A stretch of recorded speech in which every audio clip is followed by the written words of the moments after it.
नमस्कार प्यारे साथियों, स्वागत करता हूँ आपका आपके अपने यूट्यूब चैनल श्री राम अध्ययन मंत्रा में। साथियों, अपना प्रकरण है अंधेरे में कविता और इस वक्त खंड 7 में और पदबंध 55 तक हो गया था और आज पदबंध संख्या 56 है और आप ही के समक्ष दिखाई दे रही है ये कुछ पंक्तियाँ 56 नंबर पदबंध की। तो उसी प्रकार सबसे पहले पढ़ेंगे, कठिन अर्थ जानेंगे और साथ में इसकी व्याख्या विश्लेषण करते रहेंगे। साथियों, आसमान झांकता है लकीरों के बीच बीच, वाक्यों की पांतों में आकाश गंगा सी फैली, शब्दों के व्यूहों में ताराएं चमकी, तारक दलों में भी खिलता है आंगन जिसमें कि चंपा के फूल चमकते। इन 3 पंक्तियों को जान लेते हैं विशेष तौर पर। कठिन अर्थ की बात करें और साथ में कला पक्ष की बात करें तो बीच बीच में आपको दिखाई दे रहा है इसमें पुनरुक्ति प्रकाश अलंकार आया है। साथियों, लकीरों का अर्थ हो जाएगा पंक्तियां और यहाँ पर जो आसमान झांकता है लकीरों के बीच बीच, तो कल साथियों हमने ये किया था कि कुछ लोग हैं वो क्रांतिकारी विचारधारा के साथ उत्साहित होकर चल रहे थे, तो उन लोगों की पंक्तियों को आकाश भी क्या कर रहा है, झांकता हुआ दिख रहा है। ठीक है, तो लकीरों का अर्थ क्या हो जाएगा, पंक्तियों। और आगे की बात करें, इसका अर्थ भी पंक्तियों हो जाएगा। आकाश गंगा सी फैली, शब्दों के व्यूहों में ताराएं चमकी। तो ये आपको जो दिखाई दे रहा है शब्दों के व्यूह, तो व्यूहों का अर्थ तो हो जाता है घेरा। क्या अर्थ हो जाता है, घेरा। और इसका जो कला पक्ष है शब्द रूपी घेरा, तो यहां कौन सा अलंकार हो जाएगा, रूपक अलंकार हो जाएगा। तारक दलों, तारक दलों मतलब तारों का समूह है या तारों का झुंड हो जाएगा। और आकाश गंगा, जो अंतरिक्ष में होते हैं विभिन्न प्रकार के तारे और उनका जो समूह होता है वो आकाश गंगा कहलाता है। और यहाँ पर उपमा अलंकार आया है। क्यों? क्योंकि जो वाक्यों की पांतों मतलब वाक्य की जो पंक्तियां हैं वो आकाश गंगा के समान फैली हुई है, या वाक्यों की पंक्तियों में आकाश गंगा के समान फैले शब्दों के शब्द रूपी घेरे। ठीक है, तो ये हो जाएगा। आंगन में जिसमें चंपा के फूल, मित्रों चंपा के फूल चंपा की बेल के लगते हैं, चमकते मतलब चमकते हैं, हो जाएगा। इन 3 पंक्तियों का हम व्याख्या विश्लेषण कर लेते हैं। तो कवि कहते हैं कि जो एक ही विचारधारा अर्थात जो क्रांति की विचारधारा थी उससे उत्साहित होकर चलने वाले लोगों की पंक्तियों के बीच में से मुझे आकाश झांकता हुआ सा प्रतीत हो रहा है, दिखाई दे रहा है, अर्थात उनके ऊंचे इरादे स्पष्ट होने लगते हैं। ठीक है, आगे, वाक्यों की पांतों में आकाश गंगा सी फैली, शब्दों के व्यूहों में ताराएं चमकी, तारक दलों में भी खिलता है आंगन जिसमें कि चंपा के फूल चमकते। तो आगे कवि कहते हैं कि उस पर्चे और उन लोगों के वाक्यों की प्रत्येक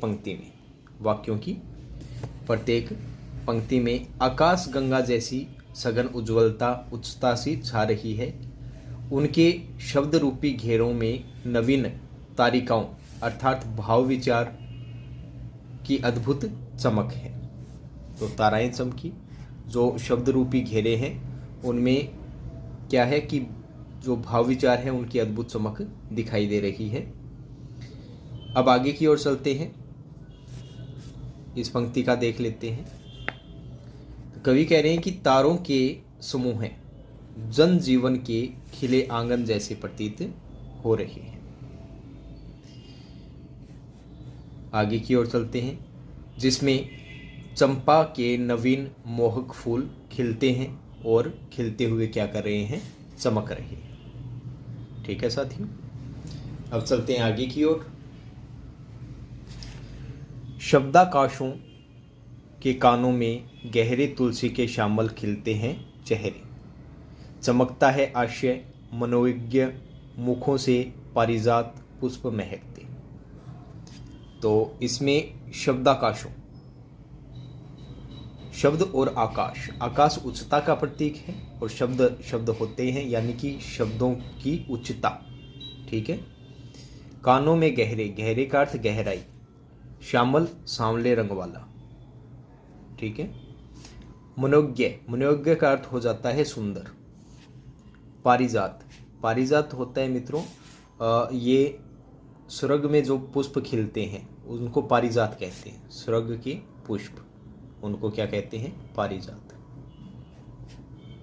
जितने भी विभिन्न प्रकार के स्वर्ग में पुष्प होते हैं उनके ही ये नाम है। अब इन दो पंक्तियों की व्याख्या और देख लेते हैं।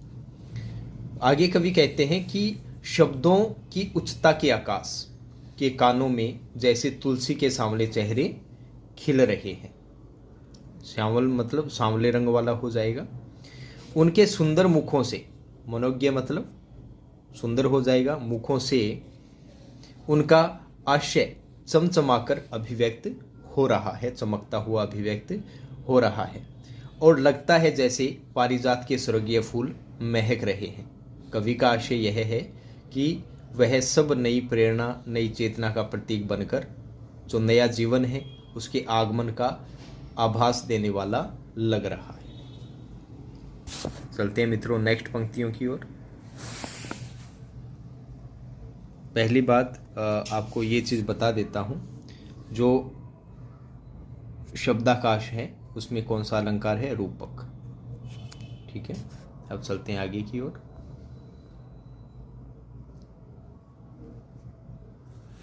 पर्चा पढ़ते हुए उड़ता हूँ हवा में, चक्रवात गतियों में घूमता हूँ नभ पर, जमीन पर एक साथ सर्वत्र सचेत उपस्थित।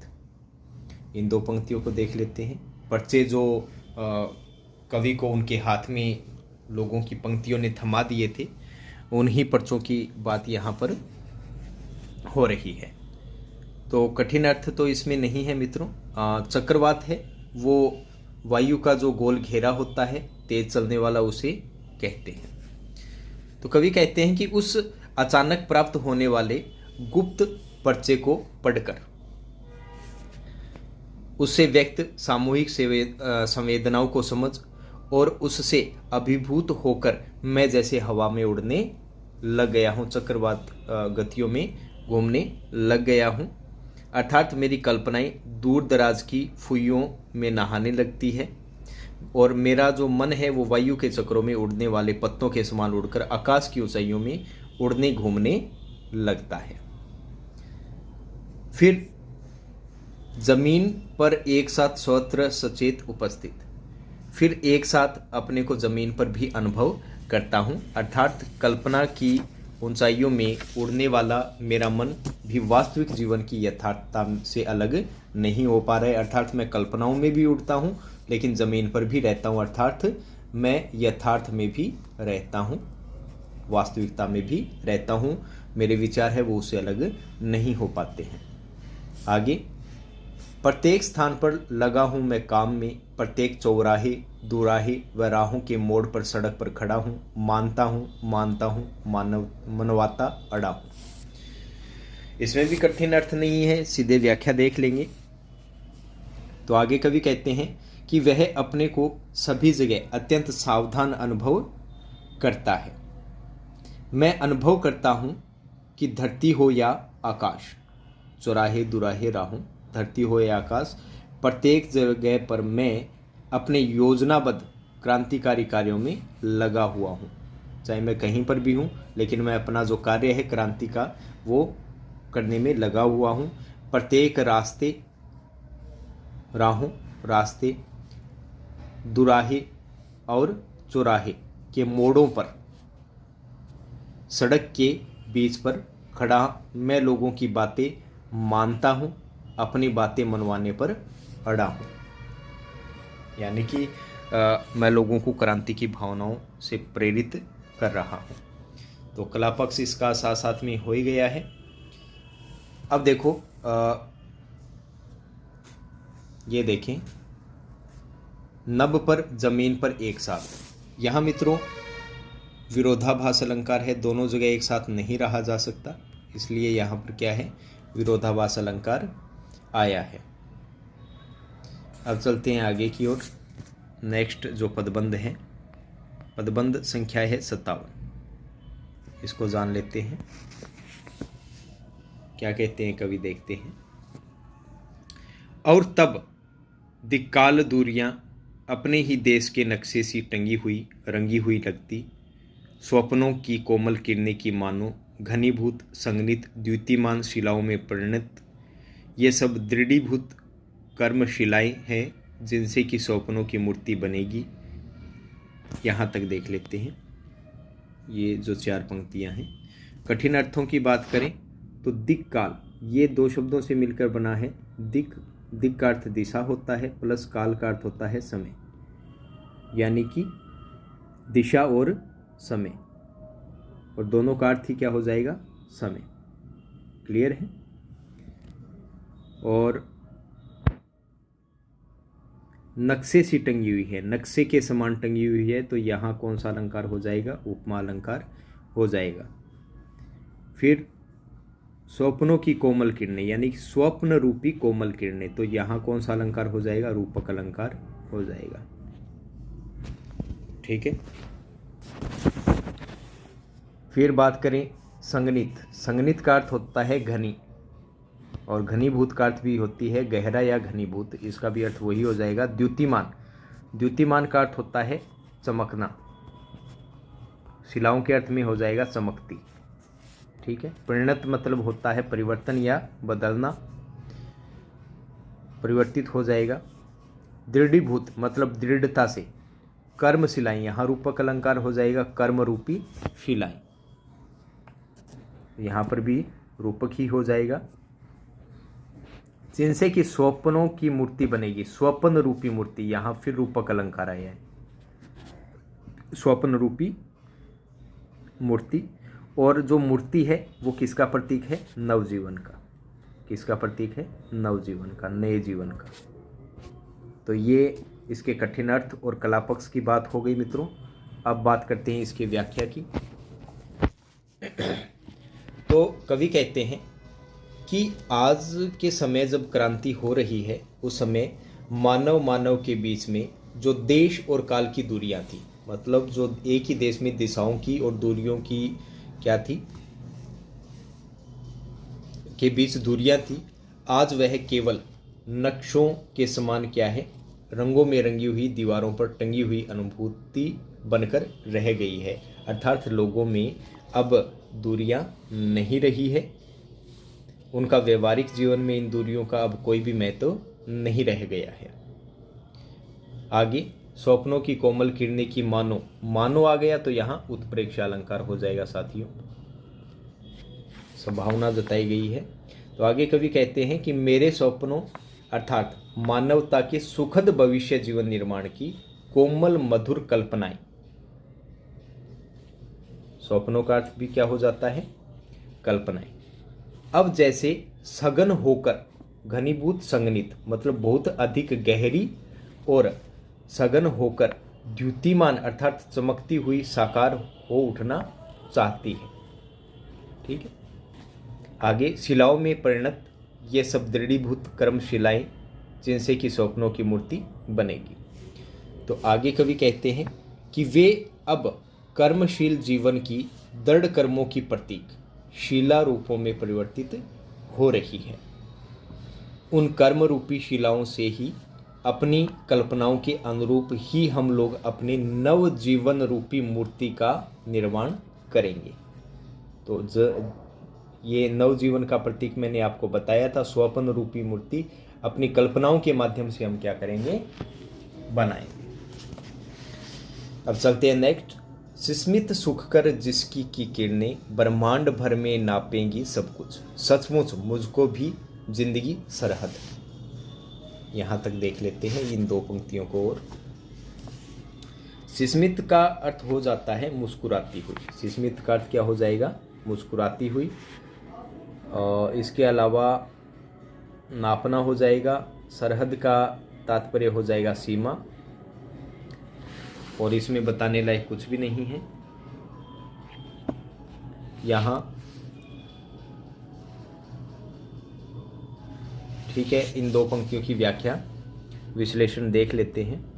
अब आगे कवि कहते हैं कि वह मुस्कुराती मूर्ति सुख संचार करने वाली किरणें क्या करेगी, बिखेरेंगी, और उसमें समूचा ब्रह्मांड नभ तुलकर समाकर रह जाएगा। यहाँ तक ठीक है। सचमुच मुझको तो जिंदगी सरहद। अब कवि कहते हैं सच मुझे तो अब तनाव जीवन की कई सीमाएं सूर्य लोक के भी उस पार तक विस्तृत होती फैलती हुई सी जानने लगती है। ये पंक्ति रह गई नीचे, अब दिख रही होगी आपको। सूर्य के प्रांगण पार, यानी कि सूर्य प्रांगण का मतलब होता है आंगन की। कवि कहते हैं कि सचमुच में ही अगर बात करें तो जो तनाव जीवन की कई सीमाएं हैं वो सूर्य लोक के भी उस पार विस्तृत होती मुझे फैलती हुई सी दिखाई देती है। अब आगे पढ़ते हैं। मैं प्रेरित हूँ, कविता में कहने की आदत नहीं पर कह दूँ, वर्तमान समाज में चल नहीं सकता, पूंजी से जुड़ा हुआ हृदय बदल नहीं सकता। ये बहुत बढ़िया पंक्ति यहाँ कही गई है। स्वातंत्र्य व्यक्ति का वादी छल नहीं सकता, मुक्ति के मन को और जन को। तो इसमें कठिन अर्थ है ही नहीं। मुक्ति का अर्थ स्वतंत्रता हो जाता है। तो कवि कहते हैं कि अब क्या है कि मैं बदल चुका हूँ, मैं परिणत हूँ, यानी कि मैं बदल चुका हूँ।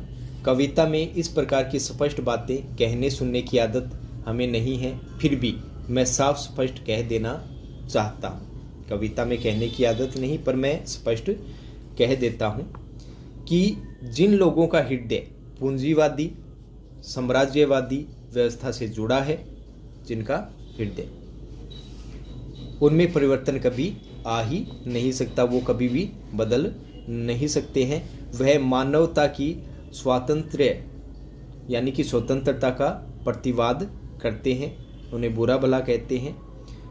उसके सामने मानवीय स्वतंत्रता का वादी मन अब मानव की मुक्ति को अधिक छल धोखा नहीं दे सकता, ना छल सकता है ना धोखा दे सकता है। वह जन मतलब जनता को अधिक बुलाव में नहीं रख सकता। अब तो मानवता की स्वतंत्रता अनिवार्य है। ये हो गया साथियों। तो जो कवि हैं वो पूंजीवाद के विरुद्ध समाजवाद की घोषणा बड़े और स्पष्ट सुलझे हुए काव्य में उन्होंने की है। बात ये सीधी है। अब चलते हैं नेक्स्ट पदबंध की ओर जो आपके समक्ष है, और खंड संख्या आ गया है 8, ये आपके सामने है, और पदबंध संख्या है 58। पढ़ लेते हैं और फिर चलते हैं आगे। ये 4 पंक्तियां देख लेते हैं। सबसे पहले, एकाएक हृदय धड़क कर रुक गया, क्या हुआ, नगर से भयानक धुआं उठ रहा है, कहीं आग लग गई है, कहीं गोली चल गई, सड़कों पर मरा हुआ फैला है सुनसान। तो मित्रों कठिन अर्थ में यहाँ अगर बात करें, बाकी तो सब स्पष्ट है। ये जो है मरा हुआ फैला सुनसान, तो इसका सीधा सीधा अर्थ हो जाता है मृत्यु का सा सन्नाटा, यानी कि सुनसान। ठीक है, तो इसमें तो यही है, सीधी सीधी बात है। तो सीधा ही इसमें पढ़ लेंगे। तो कवि कहते हैं कि एक भयावह दृश्य को दूर से देख अनुभव कर मेरा हृदय जोर से क्या होने लगा, धड़कने लगा, और ऐसा लगा कि जैसे वो रुक ही जाएगा।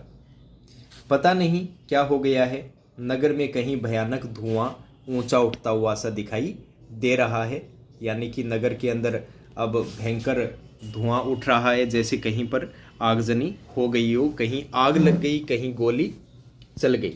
ऐसा लगता है कि कहीं गोली चल रही है और कहीं पर आग लग गई है। सड़कों पर मरा हुआ फैला सुनसान। आगे कवि कहते हैं कि सड़कों पर मौत का सा सन्नाटा पूरी तरीके से छा रहा है, अर्थात चारों ओर सूनापन दिखाई दे रहा है। आगे की ओर चलते हैं। हवाओं में अदृश्य ज्वाला की गर्मी, गर्मी का आवेग। साथ साथ घूमते हैं, साथ साथ रहते हैं, साथ साथ सोते हैं, खाते हैं, पीते हैं। जन मन उद्देश्य, यहाँ तक देखते हैं। तो ज्वाला का अर्थ अग्नि हो जाएगा, अदृश्य छुपी हो जाएगा, गर्मी का अर्थ गर्म, आवेग का मतलब उत्साह में, क्रोध में। साथ साथ यहाँ पुनरुक्ति प्रकाश अलंकार आया है यहाँ पर। ठीक है साथियों। अब आगे इसकी व्याख्या रहेगी कि वातावरण में अदृश्य आग की गर्मी, ज्वाला मतलब आग की गर्मी, जो ऐसी है जो दिखाई नहीं देती है, ऐसी गर्मी अनुभव हो रही है। अर्थात भीतर ही भीतर लोग कुछ करने के लिए जैसे सुलग रहे हैं। गर्मी का एक अदृश्य वातावरण चारों ओर जोर शोर से जोश भर मचल रहा है, यानी कि वो आवेग के अंतर्गत आ गया है। आवेग के कारण वो जल्दी जल्दी फैलता हुआ सा दिखाई दे रहा है, वो सुलगता हुआ सा दिखाई दे रहा है। सभी लोगों में एक जोश का भाव है। कवि वस्तुतः यही कहना चाहता है कि जीवन में बहुत कुछ अपघटित, अवांछित सा, दहला देने वाला घट रहा है। सभी लोग साथ साथ में घूम फिर रहे हैं, रहते हैं, सोते हैं। सब लोग हैं वो एक साथ ही हैं, खाते हैं, पीते हैं, और इस प्रकार एक ही उद्देश्य की पूर्ति के लिए जैसे एक में एक हो रहे हैं। जनमन उद्देश्य, यानी कि एक ही उद्देश्य के लिए सभी लोग क्या हो चुके हैं, आपस में मिल चुके हैं, वो कुछ परिवर्तन करना चाहते हैं। पथरीले चेहरों के खाकिए कसे ड्रेस, घूमते हैं यंत्रवंत, वे पहचाने से लगते हैं वाकई, कहीं आग लग गई, कहीं गोली चल गई। तो इसमें कला पक्ष जरूर आया है साथियों। घूमते हैं यंत्रवंत, यानी कि वे पहचान से लगते हैं। यहाँ पर उपमा अलंकार आया है। जो खाकी ड्रेस पहने हुए हैं वो मशीनों की भांति घूमते हुए दिखाई दे रहे हैं, तो यहाँ उपमा अलंकार हो जाएगा। कहीं आग लगी, कहीं गोली लगी, यहाँ संदेह अलंकार, यानी कि पता नहीं है कहाँ पर गोली चली है, कहाँ पर आग लगी है, लेकिन ऐसा हुआ है। ठीक है, व्याख्या क्या हो जाएगी देखते हैं। यहाँ से पढ़ना है अपने को। तो आगे कवि कहते हैं कि उधर खाकी ड्रेस का मतलब वर्दी हो जाएगा। उधर खाकी वर्दियां कसे पथरीले चेहरों वाले ये लोग, यानी कि सैनिक और पुलिस, यंत्रों के समान जैसे इधर उधर वातावरण को सूंघते हुए घूम फिर रहे हैं। ये लोग जाने पहचाने से लगते हैं। इन्हें देखकर यह लगता है कि वाकई मतलब वास्तव में कहीं आग लग चुकी है, कहीं गोली चल चुकी है। अब कहीं भीड़ पुलिस और सैनिक देखोगे तो आपको यही लगेगा कहीं ना कहीं कोई घटना हुई है, ऐसा ही कवि को लग रहा है। तो कवि सीधे सीधे यही बताना चाहता है कि समान उद्देश्य वाले लोगों ने मिलकर क्रांति कर दी है, और उसी को दबाने के लिए जो पुलिस और सैनिक के लोग हैं वो आ चुके हैं, भीड़ उनकी इकट्ठी हो चुकी है, और ये जो गोलियां हैं वो दमन की प्रतीक है, वो चला रहे हैं। ठीक है, तो ये अपना पदबंध हो गया है 58, और आज का अंतिम पदबंध है 59। पहले 3 पंक्तियां देख लेते हैं, समझ लेते हैं। सब चुप, साहित्यिक चुप, कविजन निर्वाक, चिंतक, शिल्पकार, नर्तक चुप हैं। उनके ख्याल से यह सब गप है मात्र किंवदंती। रक्तपाई वर्ग से नाभिनाल बद ये सब लोग। तो अभी आ जाएगा आपके सामने। पहले कठिन अर्थ जान लेते हैं, ये थोड़ा कठिन ही है। ये सरल है यहाँ तक। निर्वाक, निर्वाक का अर्थ होता है मौन, यानी कि चुप। किंवदंती, किंवदंती का अर्थ होता है सुनी सुनाई बात, सुनी सुनाई बात जो क्या हो, झूठ हो। ठीक है। रक्तपाई वर्ग, रक्तपाई का अर्थ हो जाएगा रक्त पीने वाले, या आप कह सकते हो शोषक वर्ग। शोषक वर्ग, साम्राज्यवादी वर्ग, रक्त पीने वाले तो उसी के अंतर्गत आते हैं। नाभि नालबद्ध यानी कि जन्मजात बंधा हुआ। नाभि नाल मतलब जन्मजात बंधा हुआ हो जाएगा। तो ये मित्रों कठिन अर्थ इसका हो चुका है। कला पक्ष की बात करें तो इसमें कोई कला पक्ष ऐसा नहीं है, इसकी सीधी व्याख्या देख लेते हैं। तो कवि कह रहे हैं कि भाई कहीं आग लग गई है, कहीं गोली चल गई है, पर जो समस्त बुद्धिवादी जो वर्ग है वो निर्वाक अर्थात मौन बनकर, जो साहित्यकार हैं, जो कविजन हैं, यानी कि सब बुद्धिवर्ग लोग हैं, वो चुप रहकर, मौन रहकर तमाशा देख रहे हैं। बड़े बड़े जो साहित्यकार हैं वो क्या हैं, चुप हैं। बड़े बड़े कवियों की वाणी भी इस ओर से अब क्या हो गई है, मौन होकर रह गई है। बड़े बड़े जो चिंतक हैं, शिल्पकार यानी कि जो कलाकार हैं, नर्तक हैं, सभी एकदम मौन में डूबे हुए हैं। उनके विचार में आग लगना, गोली चलना अर्थात क्रांति और परिवर्तन लाने वाली गतिविधियों का संपूर्ण मात्र क्या है, गप है। उनका जो ख्याल है वो सब क्या है, गप है, मात्र क्या है, किंवदंती है, या फिर यूँ कह सकते हैं फिर सुनी सुनाई अप्रमाणिक बातें हैं। रक्तपाई वर्ग से नाभिनालबद्ध ये सब लोग।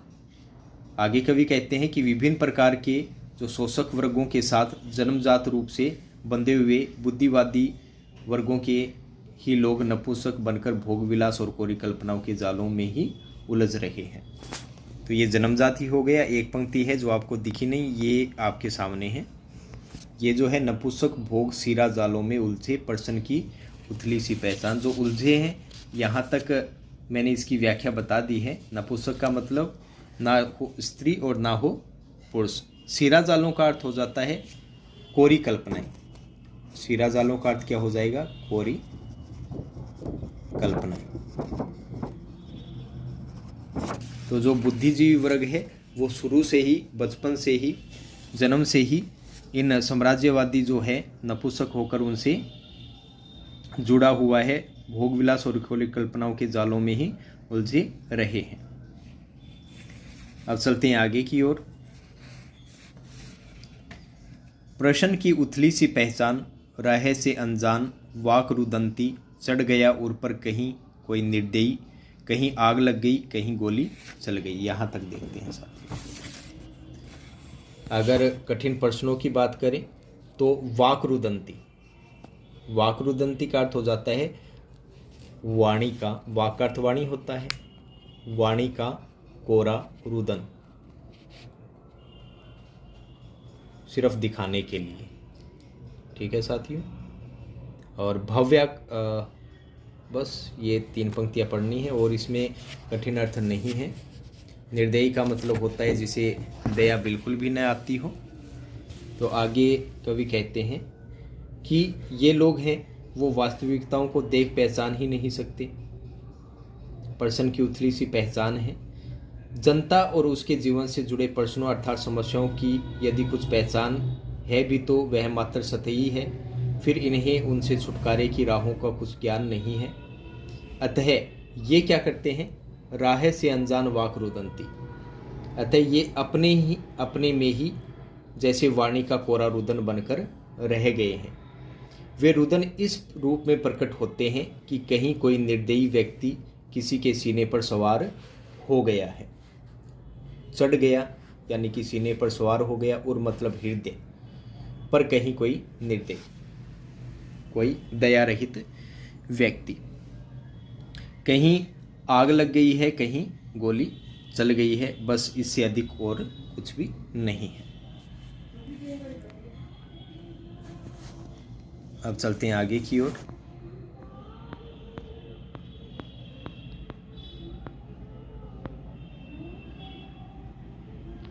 यहाँ चलते हैं, देखते हैं।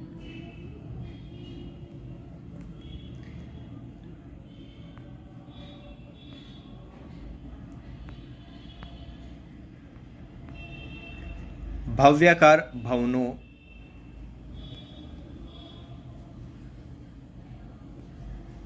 भव्याकार भवनों के विवरों में छिप गए समाचार पत्रों के पत्तियों के मुख स्थूल गढ़े जाते संवाद, गढ़ी जाती समीक्षा, गढ़ी जाती टिप्पणी, जनमन और शूर, बौद्धिक वर्ग कृतदास किराए के विचारों का उद्भास, बड़े बड़े चेहरों पर शाइयाँ पुत गई, नपुंसक श्रद्धा सड़क के नीचे की गटर में छिप गई, कहीं आग लग गई, कहीं गोली चल गई।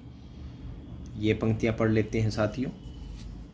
भव्याकार का मतलब क्या हो जाएगा? भव्याकार किसे बना है? भव्याकार से, यानी कि सुंदर व सजीले भवन, सुंदर व सजीले इनका हो जाएगा। विवरों का अर्थ हो जाएगा छिद्र। जन मन डर शूर, जन मन उर शूर, इसका अर्थ हो जाएगा जनता का के मन का शूरवीर। जन मन मतलब जनता के मन का, शूर मतलब शूरवीर। इसके अलावा बौद्धिक वर्ग कृतदास, कृतदास का अर्थ हो जाएगा खरीदा हुआ गुलाम।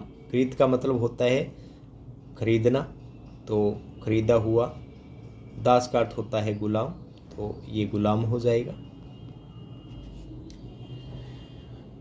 उद्भास, उद्भास का अर्थ हो जाता है अभिव्यक्ति। बड़े बड़े में पुनरुक्ति प्रकाश अलंकार आया है। इसके अलावा इसमें बताने लायक कुछ भी नहीं है।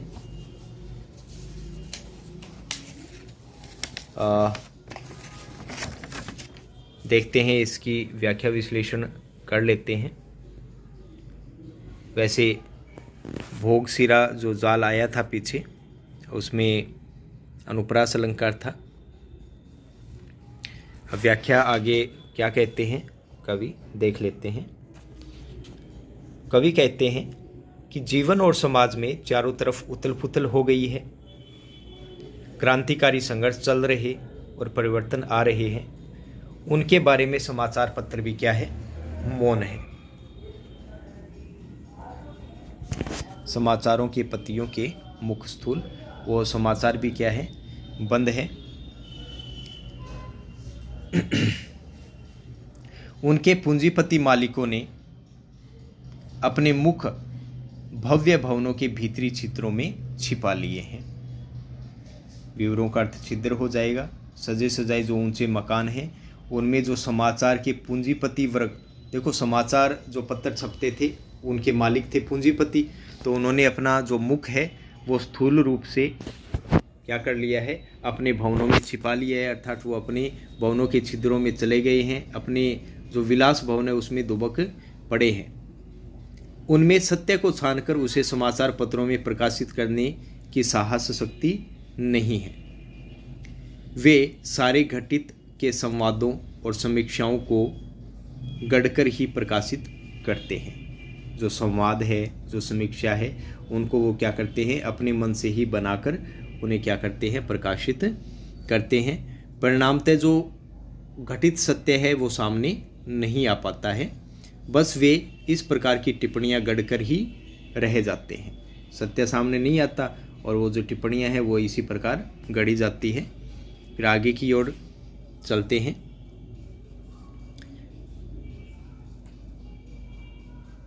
वे इस प्रकार की टिप्पणियां गढ़कर के ही रह जाते हैं कि जनता का मन हृदय में सूरता रखता है, यानी कि सूरता वीरता रखता है।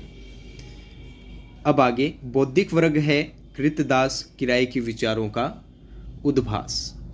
सारा जो बुद्धिजीवी वर्ग है वो खरीदे हुए गुलामों सा बनकर रह गया है। अतः अपने आकाओं को प्रसन्न करने के लिए वे लोग वास्तविक नहीं बल्कि किराए के, अर्थात जैसा वे चाहते हैं दाम लेकर उसी प्रकार के विचारों को क्या कर रहे हैं? उद्भासित कर रहे हैं, उन्हें प्रकाश में ला रहे हैं। क्योंकि जो पूंजीपति लोग हैं उन्होंने बौद्धिक वर्ग को भी क्या दे दिया है? अच्छा खासा पैसा दे दिया है, रकम दे दी है, जिस कारण अब वो सत्य को नहीं लिखते। वो उनके कृतदास मतलब केवल खरीदे हुए गुलाम के कारण अब अपने किराए के विचारों को ही उद्भासित करें, अर्थात जैसा वो कहते हैं वैसा ही वो लिख देते हैं। अर्थात दाम लेकर उसी प्रकार के विचारों को वो अभिव्यक्त कर देते हैं। बड़े बड़े चेहरों पर शाइयाँ पुत गई, नपुंसक श्रद्धा सड़क के नीचे गटर में छिप गई। आगे कवि कहते हैं, इस प्रकार अपने आप को बड़ा जनहितैषी मानने वालों के चेहरे भी सत्य की रक्षा के अभाव में विवर्ण और लज्जित होकर रह गए हैं। उनमें श्रद्धा का बिल्कुल भी भाव नहीं रहा है। उनकी जनता के प्रति श्रद्धा की नपुंसक भावना गंदे गड्ढों में छिपकर गंदी, यानी गटर का मतलब होता है गंदे गड्ढे जिसमें गंदा पानी बहता रहता है। तो उनकी जो भावनाएं हैं वो गंदे गड्ढों में छिपकर गंदगी का बहाव मात्र बनकर रह गई है। तो कहीं आग लगती है तो कहीं गोली चले, इन सब को उसकी वास्तविकता से कोई मतलब नहीं है। बड़े बड़े चेहरों पर शाइयाँ पुत गई, मतलब जो बुद्धिजीवी लोग थे अब उनके चेहरों पर शाइयाँ पुत गई, मतलब कालापन उनके चेहरों पर आ गया है। काले का अर्थ होता है लज्जित होना, ठीक है, जो मैं पहले बता चुका हूँ। अब चलते हैं आगे की ओर।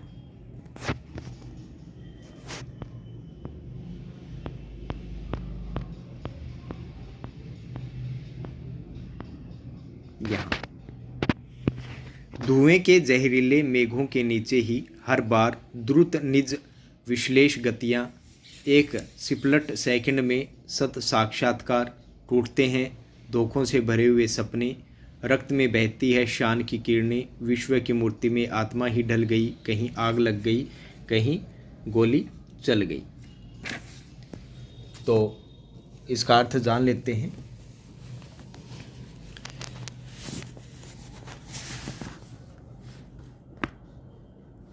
द्रुत निज, निज का मतलब होता है स्वयं का, विश्लेष का मतलब विश्लेषण हो जाएगा, गति का मतलब गतियां हो जाएगा, और द्रुत का मतलब हो जाता है तीव्र।